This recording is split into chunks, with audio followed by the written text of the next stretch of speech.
Hello and welcome to Radiant Mommy. My name is Ixiana and today I'll be discussing circadian rhythm, how it affects your health and your ability to lose weight. Circadian rhythm refers to the physical, mental, and behavioral changes that occur during the 24-hour cycle of the day. So all the activities that your body's going to be doing from the moment you wake up till you go to bed till you wake up again. It is controlled by the master clock found in the hypothalamus in your brain, and it is connected to other internal clocks throughout your body. And this happens via neurons, hormones, core body temperature, and behaviors such as eating, fasting, and sleeping. Circadian rhythm is very, very important because it controls the timing of cellular activity in the body. This is deeply linked to metabolism. And since metabolism is basically responsible for keeping your cells alive, then you know it's very important to sustaining health. Your mood, your energy, and even your dietary choices are going to be impacted by how balanced your circadian rhythm is or isn't. So what should you keep an eye out for if you want to maintain balance in your internal clocks? Well, the number one thing you want to have to keep an eye on is sleep. This is a no-brainer and it has been extensively studied. Sleeping patterns have a deep impact on circadian rhythms and is something that you definitely pay attention to. The other thing is meal timing. Meal timing has been suspected for a long time of having an effect on circadian rhythm and people's ability to lose weight. But recently, and I mean very recently, within this year, there was a study published by Cell Press that linked meal timing to circadian rhythm via insulin. Insulin is the hormone that's most famously known for controlling sugar throughout the body. And this is very, very important to metabolism.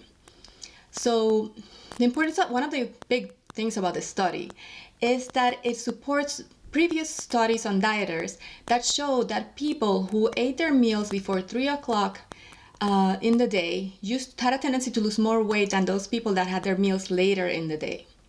As a matter of fact, there was another study on women that showed that women that ate a breakfast that was higher in calories had a tendency to lose 2.5 more weight than those that had their higher calorie meals during dinner. So very important, meal timing. The time you have your meals does make an impact in your health and in losing weight. So what are my suggestions to take care of these two very important things? Number one, let's address sleep. This is very important. We have a tendency to not worry about it too much. We have a tendency to binge watch too much TV, to stay up too late, to go to bed at all times of the night, and we rarely have an established bedtime routine. So that is one of the first things I recommend you do in order to sustain health and lose weight, is to establish a very consistent bedtime routine.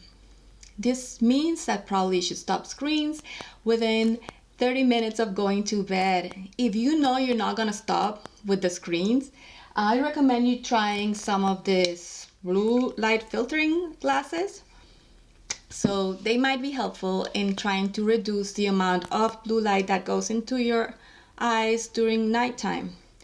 The reason why this is important is because when your cornea gets light input, it translates to your brain that it's like daytime and it's time to do all the things that your body's supposed to be doing during the day, which have more to do with maintaining energy than going to sleep.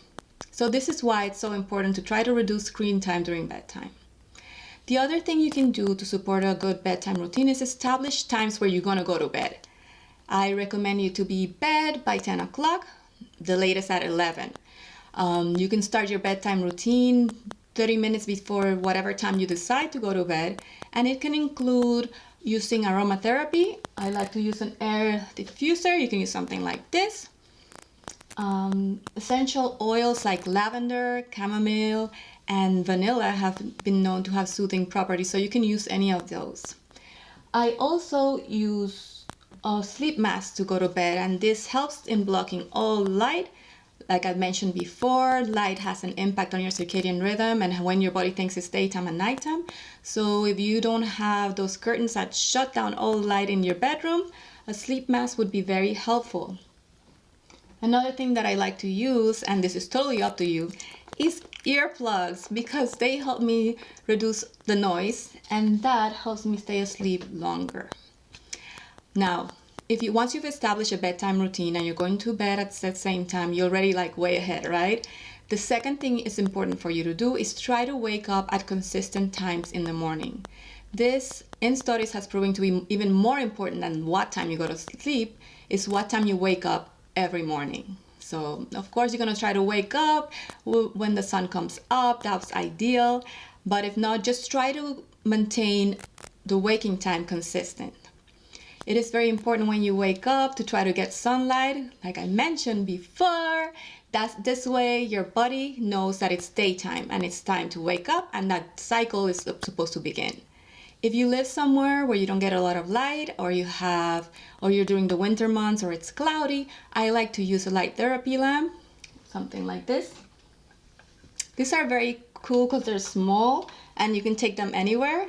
I usually put them next to my desk, so when I wake up in the morning, if I'm doing any work, I'll have that lamp there to help my eyes say like it's time to start the day.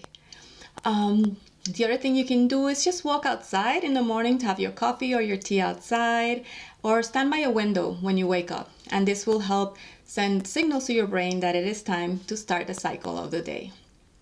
Now, when it comes to meal timing, I highly recommend you to have breakfast within 2 hours of waking. This is very, very important and keeping your insulin in check because it helps maintain glucose levels balanced. Try to have a breakfast that is high in protein. I would recommend at least 15 grams. This would probably look like 2 eggs, half an avocado, and maybe some flaxseed over it. It's very important because it's going to provide your body the energy it needs. Plus, it's going to provide your body a secondary cue, aside from the light, that it is time to wake up and start the cycle of the day. Try to have your meals time spaced out about 4 to 5 hours between each other. So have your breakfast and lunch and then dinner kind of between a 10 to 12 hour span during the day. This also means to try to avoid having meals like dinner too late in the evening. I would recommend to have your dinner before 8 o'clock p.m. and that way you will be helping your body to get ready for resting and other activities that have to do with sleep time and not with wake time. So, as you can see, as usual, keeping health and losing weight has a lot to do with keeping balance. And all these things that I have suggested should come very natural to us. But unfortunately, because of many things that have introduced in our culture, like artificial lighting, like extra stress, working shift jobs that keep you awake at night and things like that, it has become increasingly difficult for us to maintain that balance. But having this information will hopefully help you to try to create that balance that you need in your life to be healthy and to lose weight. So keep in mind, if you want to lose weight, it's not only about counting calories or going low fat or anything like that. I'm not even going to go there because this is a topic that I would like to address later on. But one of the first things you have to do if you want to lose weight is try to pay attention of how your body is synced to this day cycle and see if you might be having issues with your circadian rhythm. As usual, thank you so much for showing up today. I hope this information was helpful and I'm hoping you're having a wonderful day. Thank you so much for listening.